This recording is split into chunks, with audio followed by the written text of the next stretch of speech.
You're listening to Heritage Radio Network.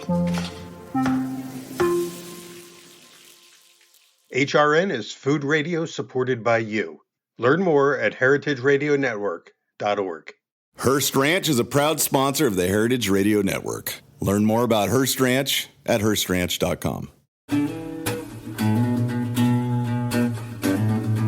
I'm Peter Reinhardt. Welcome to Pizza Quest.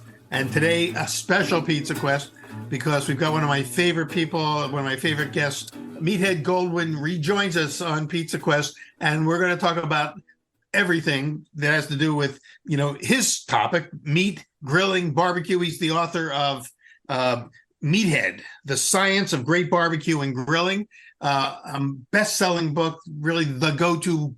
It's everything you want to know. The host of AmazingRibs.com, where, by the way, Meathead, I'm amazed at how much free information you give away on that site. That's awesome. But welcome back to Pizza Quest, because before we get into all the grilling and barbecue, I want to talk with you a little bit about pizza. We'll talk about, we'll touch on how to do pizza on the grill and what makes that pizza on the grill different from grilled pizza. So welcome. Show me a barbecue lover and I'll show you a pizza lover. You got it. All right. Well, and before we even do that, before we get into all that, for those folks who have, the very few that are left that don't know who you are or have not found AmazingRibs.com or don't know your background, could you give us kind of a little short capsule of how you ended up getting into being the guy, the most trusted source on all things grilling, barbecue, in the world? How did it happen? And how did you become Meathead? Well, it was a dark and stormy night. Yeah. I became Meathead. Funny you ask. I'm an old fart, and my dad and I used to sit and watch Archie Bunker, which was a very political sitcom in the 60s and 70s. And Archie was a bigot, and his son was a flaming liberal. And my dad and I were on different sides of the fence about Vietnam, but he wasn't a bigot. And I used to jokingly call him Archie, and he'd call me Meathead, which is what Archie called his son-in-law. Actually, it wasn't his son; his son-in-law. And his son-in-law was playwright Rob Reiner, who is indeed a flaming liberal.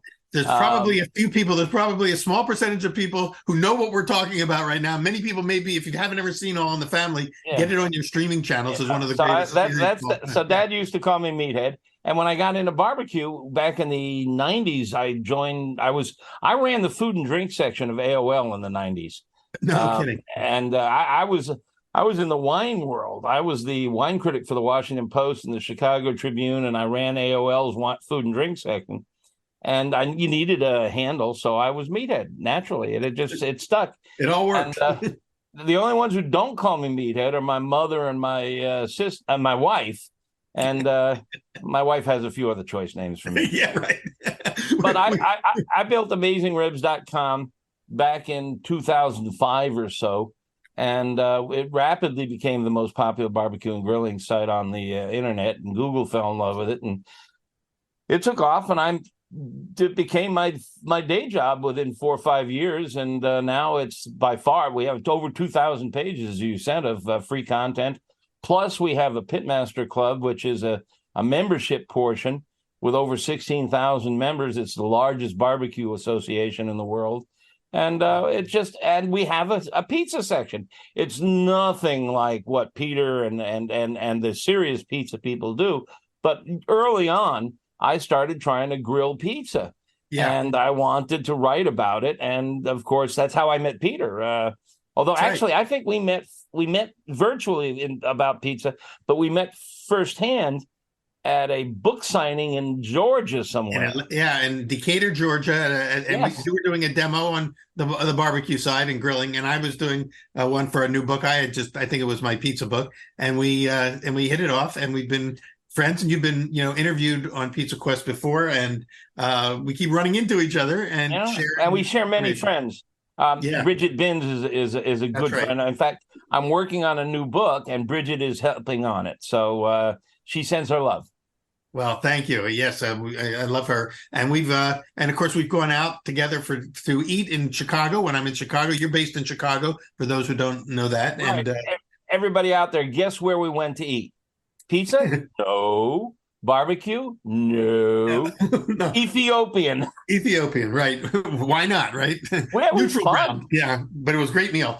Well, listen, I got it. So you mentioned pizza. You got a pizza section on the site. By the way, I'm wearing today. I've broken with the tradition today for the first time in the history of Pizza Quest. I am wearing a different T-shirt other than the Pizza Quest shirt. I'm wearing one that says Dough Whisperer. It was sent to me by our friend Joe Fugari at Funa Bella Pizza in Seattle, one of the Seattle's famous pizzerias, wood-fire pizzerias.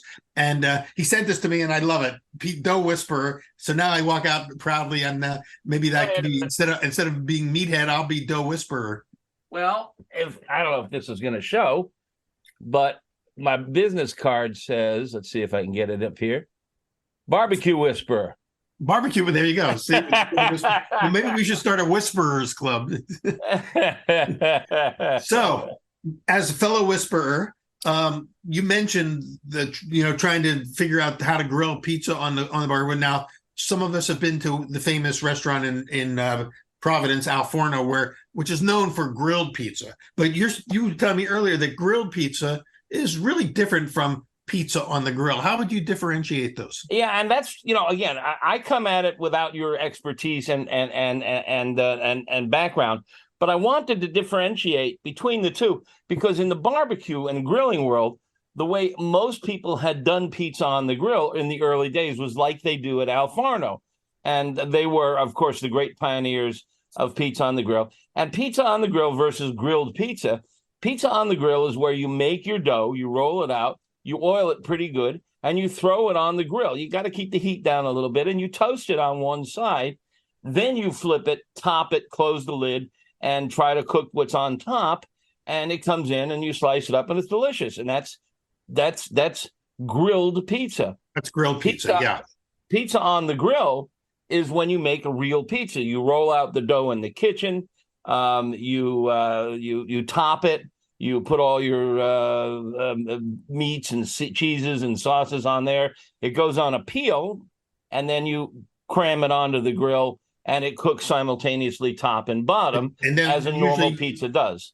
Don't you usually have like a stone or something on the grill, as opposed to putting it right on the rack? Yeah, and in the early days, we were cobbling together things. We were building little houses for the pizza. You'd put a stone down and put bricks on either side. Oh, yeah. Right. And then you put another stone over the top. You try to hang it over the back so the hot air would flow through.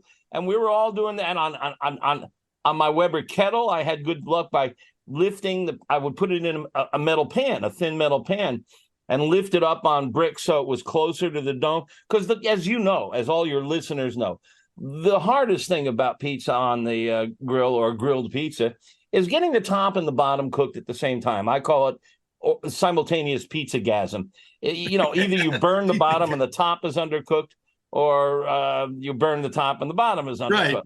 And that's where the mastery comes in. Can you make it happen at the same time? What did you call it? A pizza-gasm? Yeah, simultaneous pizza-gasm. Sure. It's like in sex. You got to get it done at the same time. That's the goal.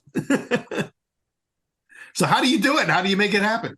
Well, I think you do it by the Braille system, the same as you do with sex. You got to practice.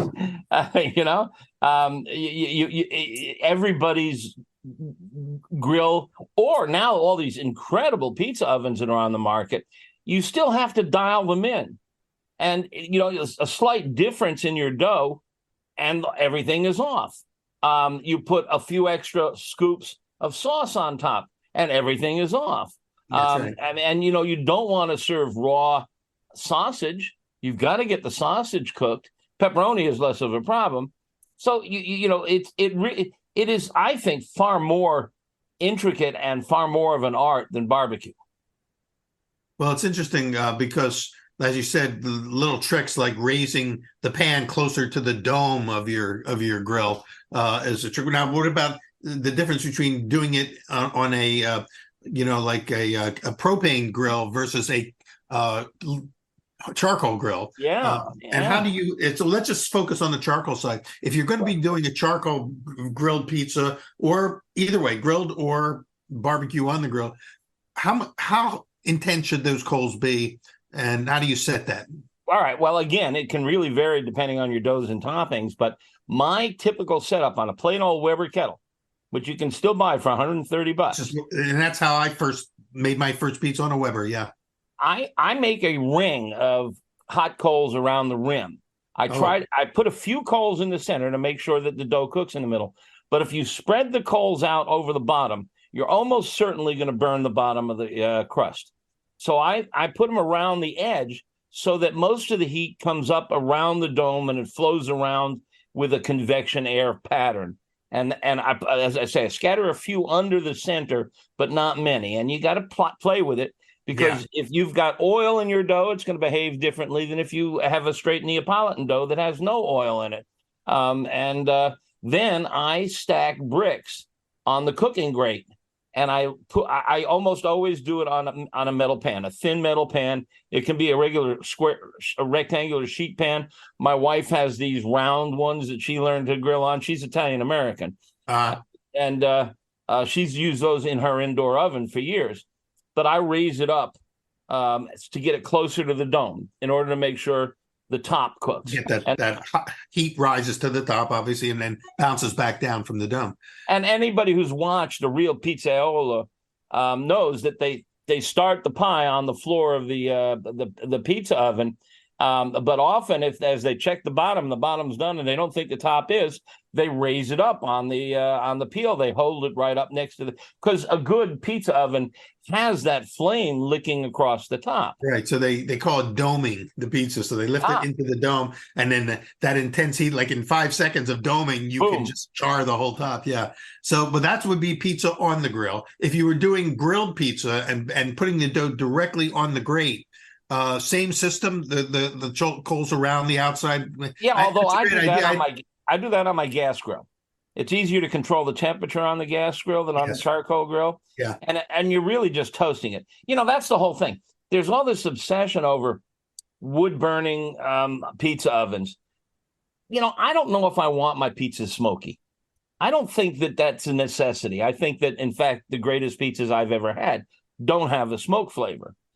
So the whole idea of, the early unis came out with, they were pellet burners, because they were trying to imitate your downtown wood burning pizza oven. But, those things cook in 90 seconds to 2 minutes. You're not going to get any smoke flavor. And I don't think you want smoke flavor. So I've gone, my uni is straight propane. I've got also a rock box. I've had several different makes and manufacturers. Well, it's one of the perks of being in your side of this thing, of being a repository of knowledge, is you probably get to test almost every tool that comes out. Well, in fact, there are so many out there. I've hired a friend of ours, David Joachim. You know David. Oh, yeah, David, yeah. Isn't he one of your editors on your site? He was our full-time editor. Somebody wooed him away to a faux meat company, one of these. He's now at a health food company. Wow, he's also like cranking out books like crazy. He's a prolific pizza aficionado. He's written books about pizza, and we've just hired him to test pizza ovens for us, because it's too much for me. I didn't mind it when there were only 2 or 3 out there, but I can't keep up with it. So he's getting paid now to test pizza ovens. Isn't that cool? That is cool. That and that, as you mentioned, this proliferation of new ovens for home cooks to make pizza, whether it's the Rockbox and Uni, which really were game changers for the industry, and then the old guard. For instance, our good friends at Forno Bravo have different levels of both professional and home versions, and then there's like all these plugins. I've got one now, the Italia, and then there's the Breville Pizzaiolo. You just plug them in, and I mean, it's amazing what's available if you're willing to make one pizza at a time. Those are great tools. And with the advent of David now testing for us, we have maybe a dozen or so. We review product. We review grills and smokers and now pizza ovens, and we have reviews on our website. And we'll have more with David. So actually, some of those ovens are already posted and published. Oh yeah. So people should just go to AmazingRibs.com. That to go to AmazingRibs.com that's a free resource, right? Do they have to register or become a member to go? No. But we have two sections. There's 2,000 pages of, including hundreds of reviews of over 500 grill, smoker, and pizza oven reviews, about 200 thermometer reviews. All of that's free. But we do have a membership portion called the Pitmaster Club, which is where the members are trading recipes and tips. A lot of really great creativity. And oh my goodness, with these new phones, the photography is just breathtaking. I mean, it's magazine quality. You know, it's like your own private Instagram in a way. Oh my gosh, it's gorgeous. And I think that club is so cool because in addition to, you know, these added perks of communication and community, there's occasionally a gathering, a trip, maybe with you, meetups and things like that. So yeah, there's been we tried to do a formal one in Memphis. We had 400 people pay to come to Memphis and spend a whole week with us, or not a whole week, 3 or 4 days. And COVID got in the way, so we had to cancel that. But the members have been putting together. There was one in North Carolina a few weeks ago, and a couple in Texas. We'll have one here in Chicago. You know, they just get together and let's go out, somebody's backyard and cook. Well, so now that we kind of moved into the Pitmasters and Amazing Ribs, and let's take a little break. When we come back, let's focus on grilling and barbecue and tap your brain a little bit to share with us maybe the 10 most popular myths about barbecue and grilling and some other little tricks. I want to get maybe the tricks of the trade that you can share with our listeners, because for many people, you know, the focus has been on pizza, but now let's bring them up to speed on grilling. You know what? It's all outdoor cooking. Exactly. Beautiful. We're with Meathead Goldwyn. You're on Pizza Quest. Come back after the break for part 2. Hearst Ranch is a proud sponsor of the Heritage Radio Network. The Hearst family has been raising cattle on the rich, sustainable native grasslands of California's Central Coast for over 150 years. Piedra Blanca Rancho in San Simeon is the original Hearst Ranch, founded by George Hearst in 1865. George's son was the famous publisher William Randolph Hearst. In addition to being known for building the iconic Hearst Castle, William was, like his father before him, an avid rancher. In his words, "I would rather spend a month at the ranch than any place in the world." Thanks to one of the largest land conservation easements in California history, a joint effort with the California Rangeland Trust, the American Land Conservancy, and the state of California, the working landscape at Hearst Ranch will be preserved forever. Learn more about Hearst Ranch at HearstRanch.com. Welcome back to Pizza Quest. I'm Peter Reinhardt, and I'm here with Meathead Goldwyn. We're having a fun conversation. Started with a little bit of pizza, as usual. This is Pizza Quest, but Pizza Quest and AmazingRibs.com quest, so to speak, it's all the same quest. Well, I say it's more about the quest than it is about the pizza. It's more than about the ribs. But let's talk about AmazingRibs.com and the knowledge that you've accumulated and have shared with hundreds of thousands of people over the years. As you mentioned in part 1, Meathead, this is the largest resource, largest community of what would you call it? Barbecue and grilling freaks, you know, the community, the tribe. And pizza. Yeah. And it's millions. We have we average 2 to 3 million visitors a month. That's pretty astounding in its own right. So I have a couple questions for you, though, now that we've got you, and I want to capture some of that. I know I've heard you talk about the idea that there are myths, or common myths about barbecue and grilling that people have. Can you share some of the top 10 or so? Yeah, it's a lot different than pizza. Pizza, you have to go out and acquire knowledge. You got to buy a Pizza Reinhardt, Pizza Reinhardt. There you go, Peter Reinhardt book. And you got to learn about the complications and the complexity of pizza. Barbecue, we just go out there and fire up the grill because Dad taught us how to do it. Right. And, or Mom. And if you're a guy, you wouldn't admit it if you didn't know what you were doing anyway. Exactly. Yeah. They'll take your man card away. And it's funny, there's another topic, but our membership is 80% male. The barbecue manufacturers will tell you. Now that's slightly changing, and there's a few reasons why, and we can get into that later. But in any case, I learned to grill from my dad, and he learned from his dad, and it gets passed down often from father to son. And the things we learn we have now learned most of them are wrong. That's and that's the crux because of the matter here. that's because there's a lot of folklore, and we now understand science a lot better.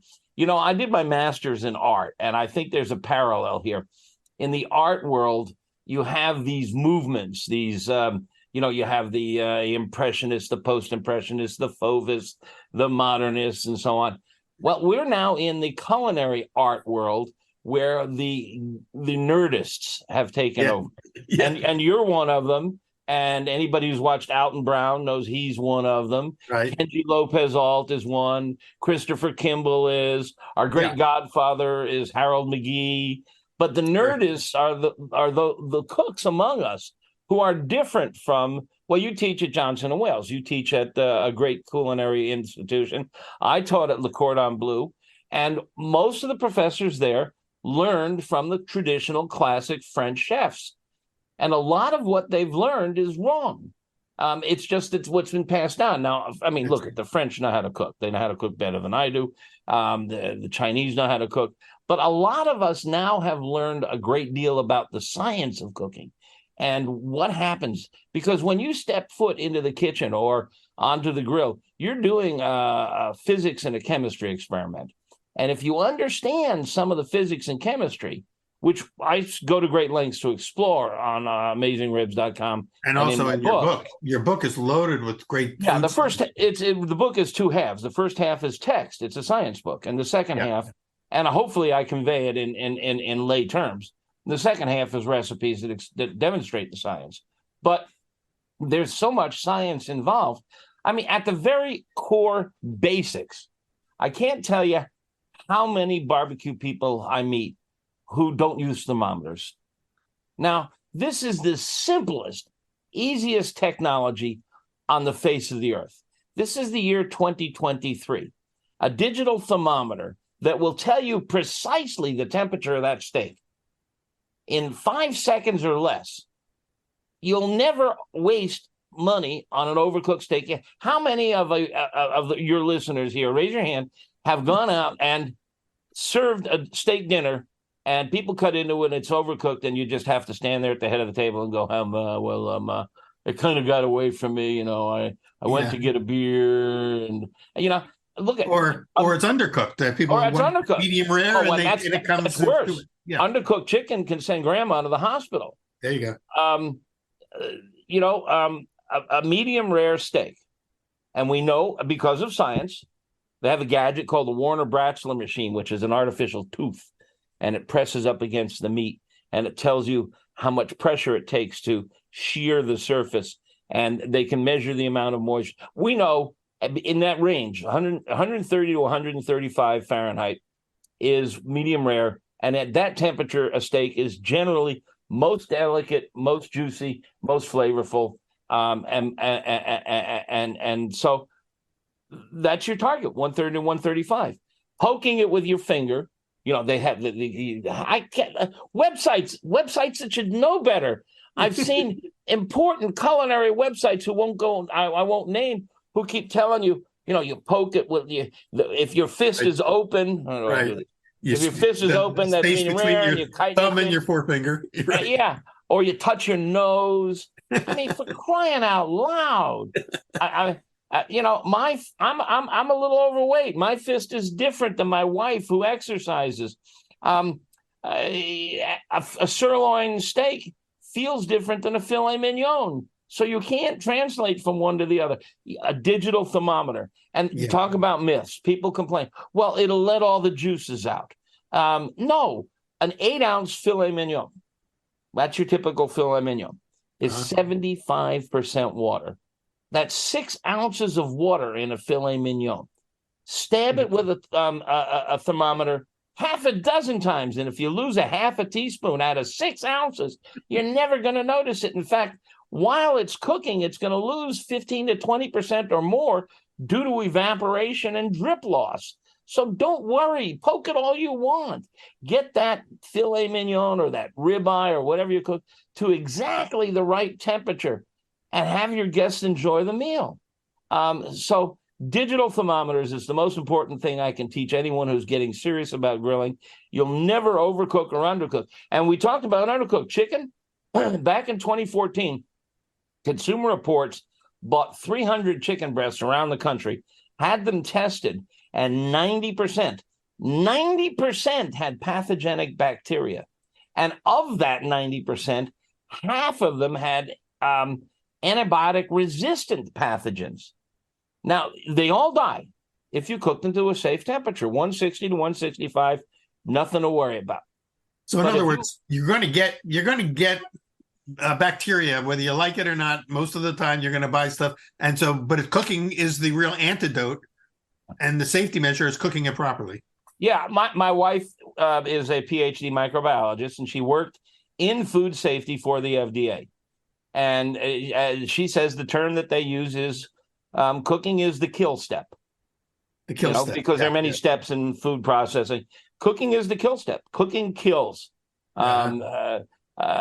So you like medium rare hamburgers? They're risky because if there's contamination on the surface of the beef, which there usually is, when you grind it, it goes into the center. If it's on the surface of a steak and you cook it, it's pasteurized, it's safe. But it's in the center of a hamburger. How do you get a medium rare hamburger? Cooking is the kill step. Take yourself a chuck steak, which runs about 80% lean, 20% fat, and that's a nice ratio. Dunk it in boiling water for 20 seconds. You've now pasteurized the surface. It's safe. Grind it up, cook it medium rare. Perfect. Understand the science. That's it. So you dunked, in other words, mouth is open. You look like this is a new piece of information to me because I never thought about the idea that if you dunk the meat before you grind it, and then and all that surface bacteria that you would have ground into the meat, you've killed it so that you've made it safe. I never even thought of that. And how long do you have to dip it in boiling water for? Probably only 10 seconds, but I do it for 20 to be safe. So it doesn't cook the meat; it just kills. It'll cook the surface. The surface will get. But that's going to get grounded. But you're going to grind it up, and there's the ratio of surface to interior is so much more interior meat, especially if it's a thick cut. Because the problem is that when an animal is slaughtered, the whole process of slaughtering and gutting it and cleaning it almost always brings contamination to the surface of the meat. I mean, if you've got a steer hanging upside down and the guy gets his knife and slits open the guts and the guts spill out and land on the floor and it aerosolizes, or heaven forbid, they accidentally cut open the intestines and it gets on the knife or on their gloves or on the tables, you're going to get contamination almost always. If you run a test on a steak, it's almost always got some contamination. Now, a big problem is how much, and hopefully it's not much. But again, the minute you throw it on a grill or in a cast iron pan, it's pasteurized. That is such a cool trick. You've killed everything. But I love the dipping trick. That is, and then it's that is very cool. Well, most bacteria die. They start, and this is another thing that a lot of people don't understand. They start dying at about 131 Fahrenheit, which is medium rare. Yeah. They start dying at 131. So you can cook something like a burger at 131, but it takes a long time to pasteurize it because it's not just temperature, it's temperature and time. And of course, this is something that the sous vide people understand. So you can cook a steak or a chicken at a low temperature over 131 and kill all bacteria, but it takes hours. That's why that long immersion in the circulators is important. Aside from tenderizing, yeah. If you love hollandaise sauce, you can make pasteurized eggs at home if you have a sous vide machine. Just drop the eggs into the sous vide bath. I think the temperature is 145. I got to look it up. About 140. There's one.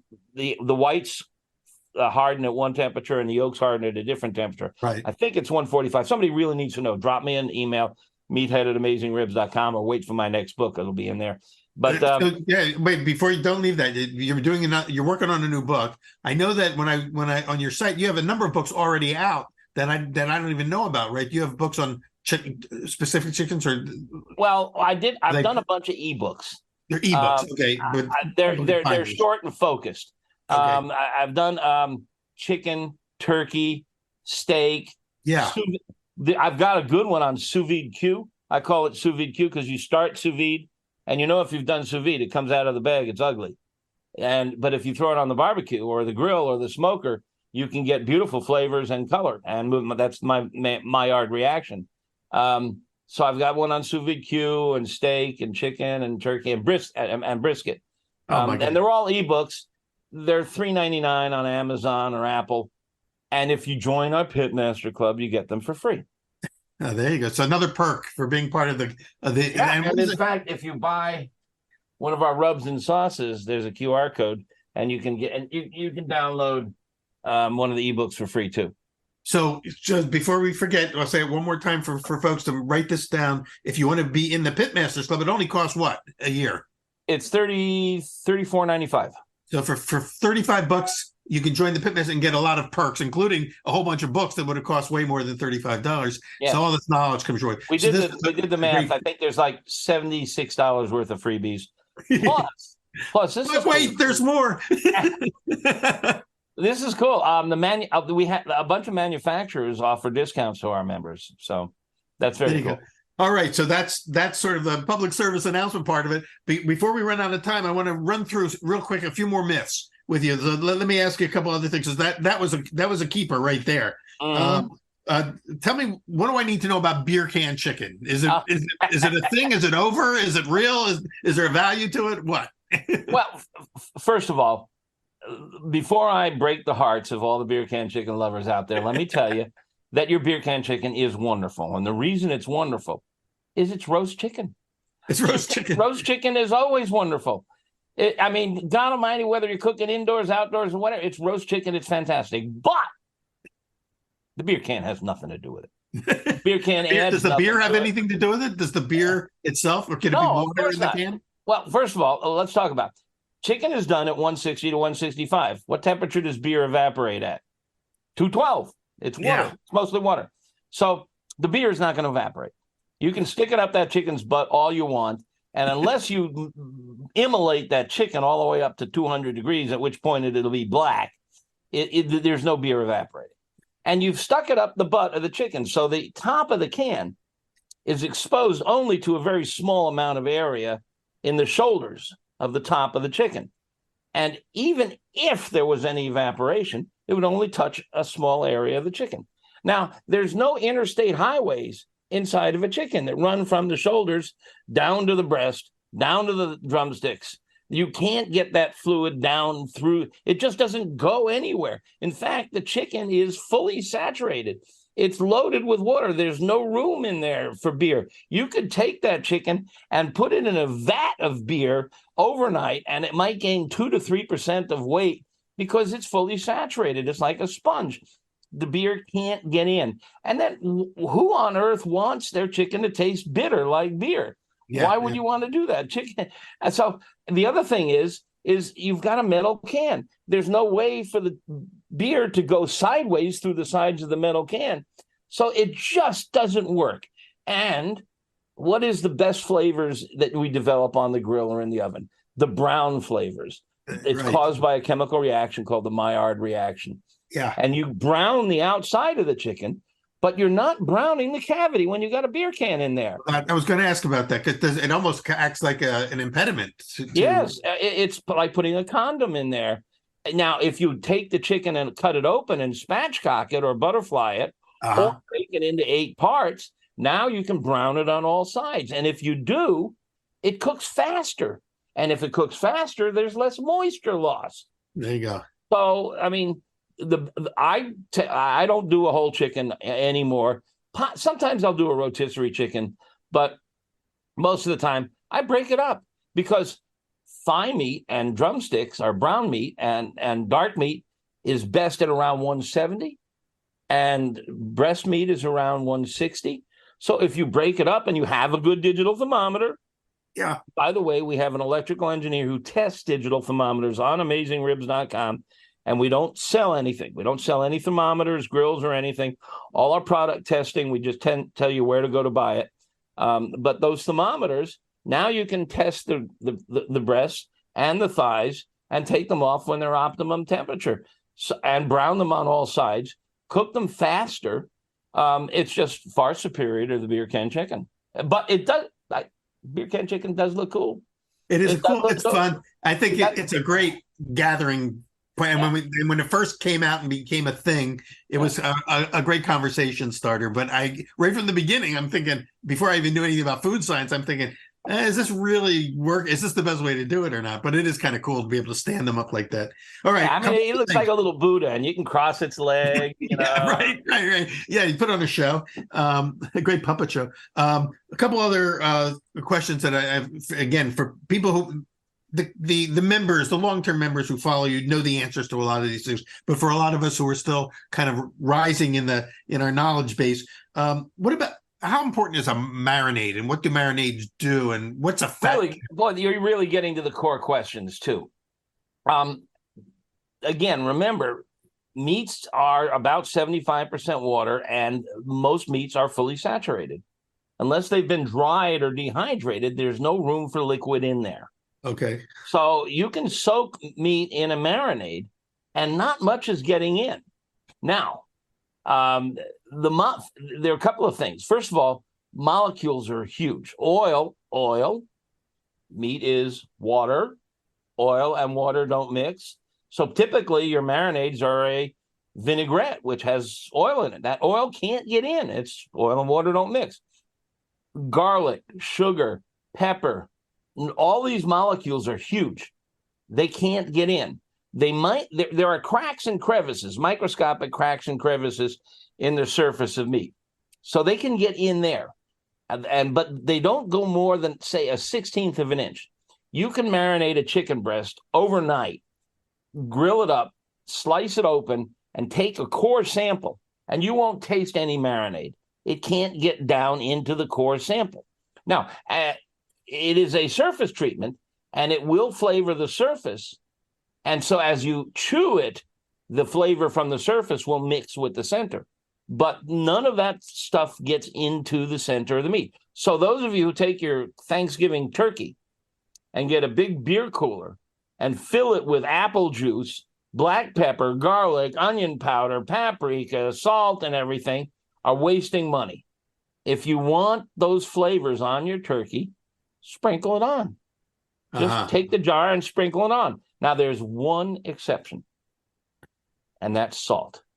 Okay. Salt is the magic rock. Salt is different than anything else in your pantry. Salt is just 2 atoms, sodium and chloride. Sugar is 23 atoms and more. Right. God knows what's in garlic. They can't get in.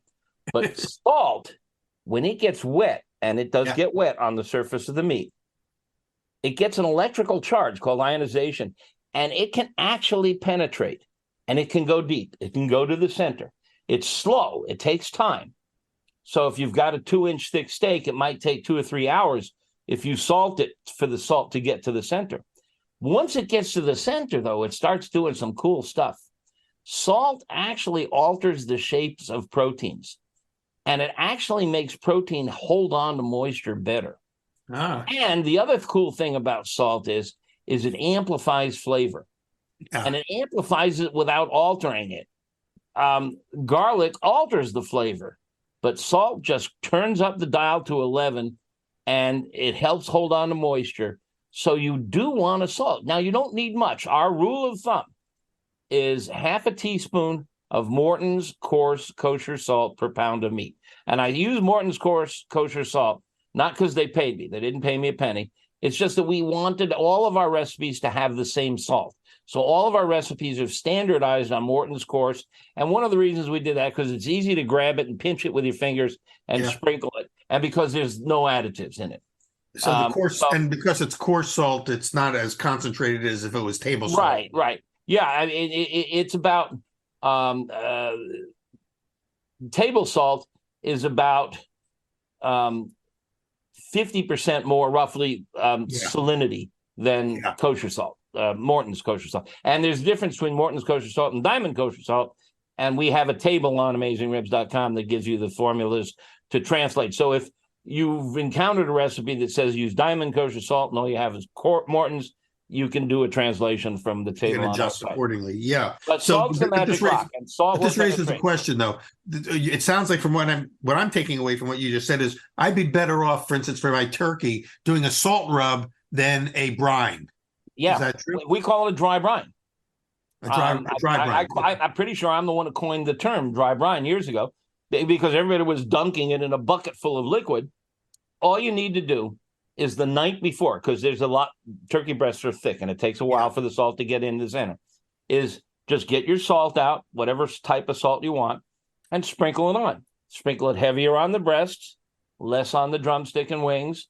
Sprinkle it on just like you might at the table side. I like the half a teaspoon per pound ratio.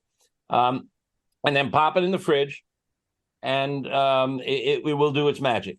It will, and just overnight's enough time for it to penetrate before you pop it in the oven the next day. And that'll be as more effective than, or as effective as any kind of wet cooking it in. Interesting. But if the salt, as it's penetrating, if you also put, let's just say we're going with the brine approach, and there's pepper and other herbs and spices in there, does it carry those into the meat with it?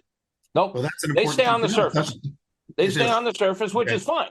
I mean, you want to flavor the surface. It doesn't hurt, but it doesn't do what you think it's doing. And if you follow the same technique I was saying about the chicken, if you break it into parts, now you can season the underside. Yeah. You've got the skin on one side, and you have bare flesh on the other side. You can season both sides nice and neatly. You get lots of flavor. It's on the surface. It doesn't penetrate, but as you chew, it mixes in your mouth. If you salt the chicken or the turkey with the skin on, will the salt penetrate through the skin and get to the meat? Yes, it's a little slower because the skin has got a lot of fat in it. Okay, so it takes a little longer for it to get through the skin than it does through the flesh, but it goes in. That's a really, I think really amazing piece of information. A great takeaway from salt today. Is magic, and I've written a great deal about it. If you go to AmazingRibs.com, there's maybe 5 or 6 articles about the different kinds of salt and how salt is manufactured and how to use different kinds of salt. Because salt is fun to put on the table too, Salt is the magic rock, and I know a lot of us are concerned about our salt consumption for health reasons. But if you're using it in the ratio I mentioned, half a teaspoon per pound, it's not as much as you're going to get at McDonald's or any kind of restaurant. Most restaurants know this. I mean, and if you undersalt, they use a lot of salt. If you don't pre-season it, then when you go to eat it, you're going to end up putting a whole bunch of salt on at the last second and get more salt. Yeah. Okay. Before we run out, I want to get a couple more in. What is a fat cap, and what does it do, and how do you deal with it? Yeah. I mean, if you buy a pork loin, it almost always comes with a layer of fat on top. You have fat all over an animal. You, as a human, have fat. We are animals, chickens, pork, beef. There's different kinds of fat. There's fat that lays on the surface. Usually that's between the skin and the muscle, or fat that is woven throughout the meat, and we call that marbling. Right. Now, the fat that's within the meat, think of a nice, juicy ribeye steak, and it has this lattice work, this beautiful slivers, layers of fat throughout. Fat is flavorful and it carries flavor. So inside the muscle, it will melt and it will add flavor, tremendous flavor. It's essential. That's why we want USDA Prime, because it has more marbling than USDA Choice. Mm-hmm. And Wagyu, which has more marbling than USDA Prime. Right. But many pieces of meat, particularly things like a beef brisket, can have almost an inch of fat on top. Yeah. Now, remember, meat is 75% water, fat is oil, oil and water don't mix. Right. You leave that fat cap on there, it is not, under any circumstances, in any way, not on this planet or anywhere else, going to get into the meat. It's going to melt maybe in the cooking process, some of it, and it's going to run off. Uh-huh. Now, some of that will drip onto the coals, and it will vaporize up, and it might add some flavor to the surface. But most of the time, when you put the fat cap on there, and brisket cooks do this all the time, they leave the fat cap on there, they put their rub all over it, and they slice it and they serve it. And what's the first thing the guests do? They cut all that fat off. Nobody wants to eat a half-inch layer of fat. There goes the rub. When you're doing a brisket or a pork butt, if there's a big, thick, fat cat, get rid of most of it. Leave at most an eighth to a quarter of an inch. Then during the cooking process, that will shrink down, and people will eat a very thin sliver of fat on top of the muscle. But if you leave a big, thick fat layer, they're going to cut it off. And then you can put your rub and your seasonings onto the meat, and you can get much more flavor that way. So fat caps, got to go. All right, that's a good one. Now, for people who are doing, quote, barbecue style cooking, smoking on their grills and things like that, there's a lot of myths about the wood, soaking the wood. What's the best way to make smoke? And is it important to soak your wood before you start? All the books, and so many, and it's still. I mean, I watched the Food Network. They all tell you to soak the wood for a couple of hours. Folks, there's a reason they build boats out of wood, because it doesn't absorb water. I got news for you. And we've done the tests, and you can see pictures of this on the website. I've taken wood chunks the size of my fist, wood chips the size of my thumbnail, raw wood, lumber from the lumberyard, soak them, not just for an hour, but overnight. Weigh them before, weigh them after. 3% weight gain at the most. And that's only on the surface. You cut it open, and it is bone dry inside. What if you put salt in the water? Because it's dry. It's not a marinade. So it just doesn't get in. It just cannot get in. Now, you take some wet wood that's got water on the surface, and you got a charcoal grill, and you've got the grill coals. You got the coals lit, and they've all covered over with white ashes when they're at their best. And you dump them onto the grill, and now you throw wet wood on top. What happens to the temperature? Ooh, it drops, You just dumped your temperature. You want to get to a temperature and be consistent, just like you are indoors. You want an even, steady temperature as best you can. And then people say, well, I throw the wet wood on the grill, and it just belches smoke. I got news for you. It's steam. It's not smoke. I was just going to say, Water converts to steam at 212 degrees. Wood converts to smoke at 500 degrees. Wood cannot begin to smoke until it gets up to 500 degrees. And it can't get to 500 degrees until the water that's on the surface evaporates. So you throw wet wood on the fire, and it stops. It doesn't smoke. It can't smoke until all the water evaporates. Then it can go up to 500, and then it can start smoking. So it's not smoke. Well, don't need to soak your wood. And in fact, we know that the best flavor you get, and here's another one. People say, well, I throw wood onto the fire and it catches on fire, and I want it to smoke. You want it to catch on fire. When it catches on fire, that yellow and blue flame, consuming impurities that have funny flavors. And if you can get wood to burn with a flame, you're going to get smoke that has the best flavor. And you're going to say, but I don't see any smoke. That's because it's what we call blue smoke. The particles are so small that they don't refract light, but they have the best flavor. And so you want your wood to actually catch fire and burn to get the best flavor. Now, you'll use more wood, but wood is cheap.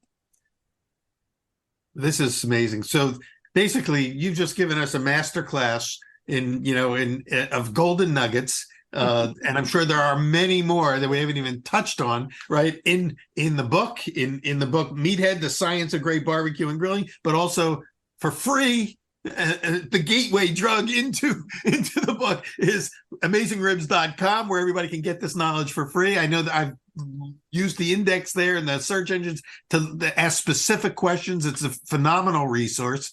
And Meathead, thanks for debunking a lot of our misconceptions, conventional wisdom debunked and replaced with solid sort of scientific fact, but also culinary craft.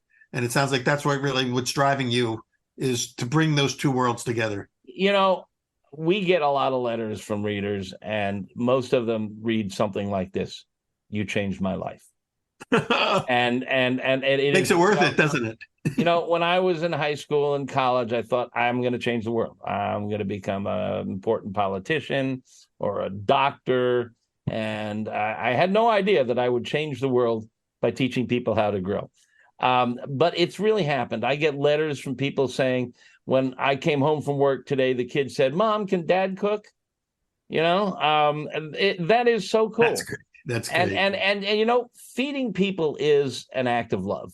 And this. I mean, you put a piping hot pizza in front of somebody and they're just happy and they love you for it. And, if anybody who has not learned to cook owes it to themselves and the people they love to learn how to cook. It isn't hard. Peter will teach you and I'll teach you.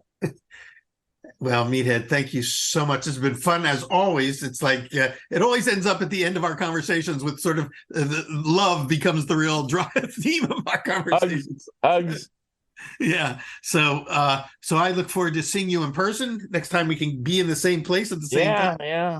But also, I know you and I've talked about we'll continue our own conversations privately. Those of you who are listening, let your friends know, number one, to tune in and they can pick up a master course in a short amount of time, but also get to the website, get to amazingribs.com is both would you say both a website and a newsletter, or how would you define? Well, there's the Pitmaster Club is a separate partition, it's a paywall, but it's an interactive environment. A website is, I send you information, you see it, you read it, you can ask a question, but it's not really interactive.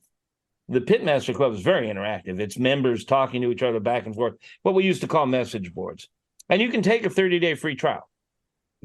Well, if you've got the fire in your belly that we're hearing, in this conversation today, for me to join up. Otherwise, just jump on and check it out yourself. Check out amazingribs.com and also let your friends know.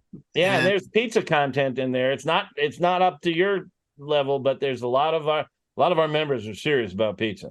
Well, we always say it's as much about the quest and the journey as it is about the final product, and I think that we're on this parallel paths in that regard. Yeah, we're brothers. All right. Well, Meathead, thank you again for joining us. Thank all of you for tuning in, and we'll see you on the next episode of Pizza Quest.